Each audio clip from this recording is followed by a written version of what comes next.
Isang 26 anyos na babae ang naaresto ng mga operatiba ng Midsayap Municipal Police Station at iba pang law enforcement units sa isinagawang buy-bust operation sa Burgos Street, Barangay Poblacion 3, Midsayap, Cotabato, bandang alas 8 ng gabi noong Hunyo 11 taong kasalukuyan.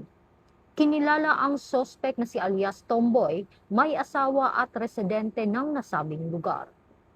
Sa isinagawang operasyon ng PIDEA Regional Office 12, matagumpay na naaresto ang sospek at nakumpiska ang 2 sachet ng hinihinalang shabu na may kabuang timbang na 0.712 grams at tinatayang halagang 4,841 pesos.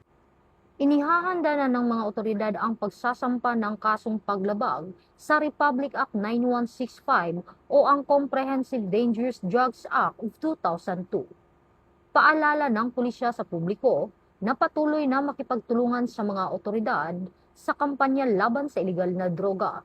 Agad na iulat ang anumang kahina-hinalang aktibidad sa inyong lugar upang mapanatili ang kapayapaan, kaayusan at kaligtasan ng komunidad, alinsunod sa advokasya ng bagong PNP para sa bagong Pilipinas. Serbisyong mabilis, tapat at nararamdaman.